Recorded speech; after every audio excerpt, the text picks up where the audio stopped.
एक one of चीज नहीं है। बदकिस्मती से ये एक जिसे कहना चाहिए एक वस्फ बन गया है, या एक कंटिन्यूएशन है पिछले 3 4 चीफ जस्टिस का जो कॉन्डक्ट रहा है एस्टेब्लिशमेंट के हवाले से। चाहे इसमें जनरल बाजवा को एक्स्ट्रा 6 महीने का टाइम देना हो, चाहे इसमें आर्टिकल 63A जो कि एमपी पंजाब असेंबली के हवाले से इंटरप्रिटेशन हो, चाहे इस पे और बातें हो, ये एक मुस्तकिल जो है एक तरीका कार बन गया है। और अभी मैं आपसे ये जानना चाहता हूं, और मेरे ख्याल से जो हमारे नाजरीन हैं वो भी जानना चाहते हैं कि क्या वाकई यह बदलिया जो है वो उसने ये तहैया कर लिया है कि वो इस्टेब्लिशमेंट को या उनके दबाव को पुश बैक करेगी, या ये जो है एक तरह से एक सियासी व्यू या पोजिशनिंग ही है। क्योंकि बहुत से लोगों का ये कहना है कि जिसे वो जो टर्म होता है ना, जुडिशलाइजेशन ऑफ पॉलिटिक्स, मैं उसकी तरफ भी आपकी तवज्जो मबजूल करवाना चाहता हूं, क्योंकि वो एक मसला है मुइज। हमने सियासत को अदालती मामलात के साथ बिल्कुल उसमें गडमड कर दिया कि अब वो लाइंस वाजे नहीं होती। अभी जस्टिस काजी फायजी साहब तनकीद पर हैं, यकीनन कुछ फैसले उनके हैं, उनके ऊपर बिल्कुल तनकीद होनी चाहिए, हो भी सकती है। लेकिन बात यह कि भी जो आने वाले चीफ जस्टिस हैं उनको भी कंट्रोवर्शियल कर दिया गया है। यानी अभी उन्होंने मनसब नहीं संभाला, अक्टूबर में उन्होंने आना है, उससे पहले ही पूरी ये जो इस फैसले या पुराने फैसलों के हवाले से जो जिस तरह अभी एक आपको पता है माहौल भी बना हुआ है सोशल मीडिया का, वी लॉगर्स का, रोजाना 8 8 10 10 तबसरे तज्जिए होते हैं। तो ये एक अजीबो गरीब हम एक सिचुएशन में आ गए हैं। I want to as a officer of the court, आपका मैं इस पे व्यू जानना चाहता हूं कि ये भी देखिए, अदलिया के मनसब के लिए, उनके वकार के लिए ये मामला ठीक नहीं है।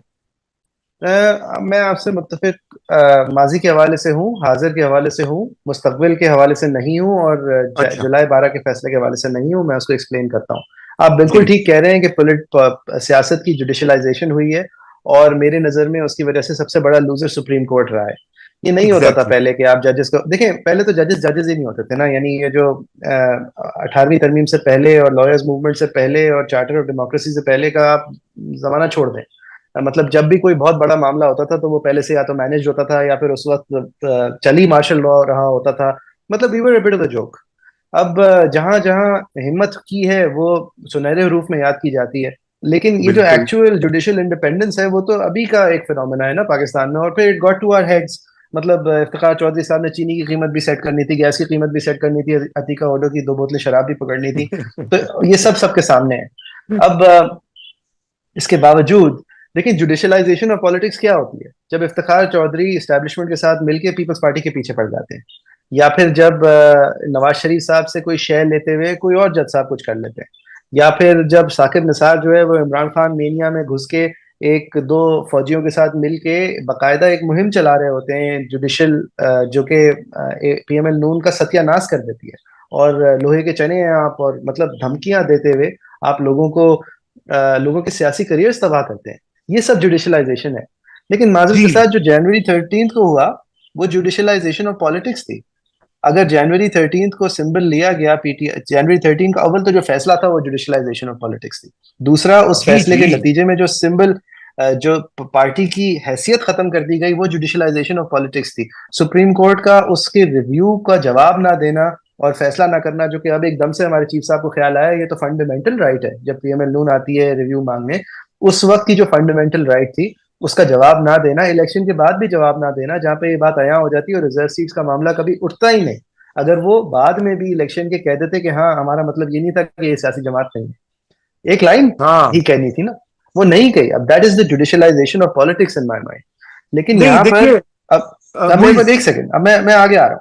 मेरे पास कोई जी। इंफॉर्मेशन नहीं है, लेकिन मैं ये समझता हूँ कि ये जो 6 जजेस का लेटर था इस्लामाबाद का, और इसके बाद जो रवैया था हमारे चीफ जस्टिस साहब का, और उन्होंने जिस तरह बिहेव किया, और उन्होंने जिस तरह उन जजेस को बादी नजर कटघरे मुइज, में मैं खड़ा आपको किया। रोकूंगा 1 मिनट। मुझे बताइए कि वो क्या कर सकते थे, मतलब सुप्रीम जुडिशल काउंसिल जो है वो उसके ऊपर क्या क्योंकि सुप्रीम जुडिशल काउंसिल तो आइन के मुताबिक एक इंटरनल अकाउंटेबिलिटी का मैं आपको तरीका बताता हूँ है। वो क्या कर सकते थे। जी। नहीं, वो हाँ वो बिल्कुल। इंटरनल अकाउंटेबिलिटी का तरीका भी है, लेकिन उसके पास आइन के अंदर और भी बहुत सारी ताकत है। वो कोड ऑफ कॉन्डक्ट बना सकता है, वो रिकमेंडेशंस दे सकता है। मेरी नज़र में पहले तो सुप्रीम जुडिशल काउंसिल को इस लेटर को आमिर फारूक साहब के खिलाफ एक कंप्लेंट तसव्वुर करते हुए आगे बढ़ना ओके। चाहिए था, क्योंकि ओके, उसके अंदर ठीक है। कम से कम इतना मवाद था कि चीफ जस्टिस साहब जो हैं वो उन्होंने जिस तरह ये कहा, अलेजिडली 6 जजेस कह रहे हैं कि उन्होंने कहा कि मेरी बात हो गई है फला फौजी साहब से, जो कि अब आपको तंग नहीं करेंगे। और फिर उन्होंने जो उनके हवाले से कहा गया है कि उन्होंने बेंच को फिक्स किया, और जब इमरान खान के हक में फैसला आने वाला था तो उस बेंच को तहलील कर दिया। वो जो जो इल्जामात आमिर फारूक साहब की चीफ जस्टिस शिप के हैं ऊपर हैं, आई थिंक वो इनफ है कि कम से कम मिसकॉन्डक्ट उनका इन्वेस्टिगेट होना चाहिए था। तो अव्वल तो सुप्रीम जुडिशल काउंसिल को ये करना चाहिए था, वो नहीं किया। दोयम, एक फायरवॉल क्रिएट करनी चाहिए थी अराउंड दीज जजेस। सुप्रीम कोर्ट ने सुओ मोटो लेना चाहिए था, हुकूमत को बुलाना चाहिए था, और हुकूमत से 2 घंटे जाया करके सफाइयां नहीं अपनी पेश करनी चाहिए थी कि नहीं जी देखें मैंने तो प्राइम मिनिस्टर को बुलाया, और मैंने तो इसलिए बुलाया, और मैं तो फौरन मिल गया, और मैंने तो ये किया, और आप बताएं मैं क्या करता। और मेरी मेरे जमाने में देखें क्या करना चाहिए था, मैं आपको बता देता हूँ क्या नहीं करना चाहिए था। जो काजी साहब ने किया ना, वो नहीं करना चाहिए था। अव्वल तो शहबाज शरीफ साहब के साथ बैठ के गप्पे लगती हुई एक तस्वीर नहीं आनी चाहिए थी कि जो सबसे बड़ा परपेट्रेटर है इस इंग्रेस का, उसके साथ आप मिल लिए। जिन जजेस के साथ मिले आप प्राइवेटली मिले, जो आप प्राइम मिनिस्टर के साथ मिले तो आपने कॉन्फ्रेंस रूम से तस्वीर जारी कर दी। उसके बाद आपने जब फोर्स पड़ी और प्रेशर की वजह से सुओ मोटो लिया, तो आप बस अपनी सफाइयां ही पेश करते रहे। एक आदमी तसद्दुक जिलानी जो है, आपने कमेटी बनाई थी, उससे वो दस्तबरदार हो गया, और लिख के कहा उसने कि मैं इसलिए दस्तबरदार हो रहा हूँ इसलिए कि मुझे इल्म हुआ है अब कि ये तो 6 जजेस का मामला जो है ये तो जुडिशियल प्लेन पे डिसाइड होना चाहिए। आपने उसके उस लेटर को हम्म। एक दफा भी रेफर नहीं किया। 4 बार आपने कहा कि नहीं इस पे तो प्रेशर आ गया, नहीं उस पे तो प्रेशर आ गया। ये शैतानी मीडिया की वजह से, ये सोशल मीडिया की वजह से, ये आपने कैसे कह दिया जब वो जज खुद कह रहा है कि मैं इसलिए इस वजह से हटा, हाँ। क्यों? क्योंकि वो आपके नैरेटिव में फिट नहीं कर रही थी। अच्छा, फिर आपने बारहा आपने ये क्लियरिफाई करने की कोशिश की कि भाई ये कब के वाकयात है, ये मेरे जमाने के वाकयात तो नहीं है। उसके बाद शहजाद साहब ने लाहौर हाई कोर्ट से आपको अभी का वाकया भेज दिया अपने एंटी टेररिज्म जज के हवाले से, वो आपको पता भी नहीं चला। उसके बाद तो वो केस ही नहीं लगा। लेकिन आप देखें लेकिन इतना मुइज, रिडिक्यूलस है, इतना आप रिडिक्यूलस है रूमी साहब। इन इस माहौल में आप इस डिनायल में हैं, और इस सफाई के लिए आप फुल कोर्ट बना के बैठे हुए, जिसमें आप और किसी को बात नहीं अपनी मुकम्मल करने देते, कि आप बस ये कह रहे नहीं देखे मेरे जमाने में नहीं हुआ, और आपके पास सबूत है। यार देखे, the whole idea is the perception of interference, the whole idea is judicial independence. अब मैं कहूँ क्या कर सकते थे वो इंडिपेंडेंस के लिए, अगर सिर्फ सारे जजेस को साथ बिठा के एक रेड लाइन ड्रॉ कर देते कि ये जो हुआ है या नहीं हुआ इसकी हम तहकीक करेंगे सुप्रीम जुडिशियल काउंसिल के लेवल पे। लेकिन ये गाइडलाइंस हैं। अगर कोई जज को अप्रोच किया जाए तो जज के ऊपर फर्ज है कि वो अपने इमीडिएट सुपीरियर को रिपोर्ट करे, उसका इमीडिएट सुपीरियर पे फर्ज है कि वो लेकिन सुप्रीम क्या, जुडिशियल काउंसिल को मुइज एक रिपोर्ट मिनट, करे। मुइज, क्या जज खुद उसके ऊपर, जिस जज के पास वो मुकदमा है, तो उसके पास भी तो कुछ ऑटोनॉमी होती है ना? या तो वो ओपन कोर्ट में कहे कि मुझ पे एग्जीक्यूटिव या एजेंसीज की तरफ क्यों से कहे? इंटरफेरेंस आई है, क्यों कहे? या वाई या वाई इट उनको इज बुलाकर अपनी अदालत में नहीं, पेश क्यों नहीं करवा क्यों बुला सकते? के नहीं, अच्छा। वो बिल्कुल कर सकते हैं, लेकिन इसका माजी मैं में नहीं, और हाल में हमने देखा है मैं ना, लीगली कोई जानना फर्क चाह रहा नहीं हूँ। पड़ता ना।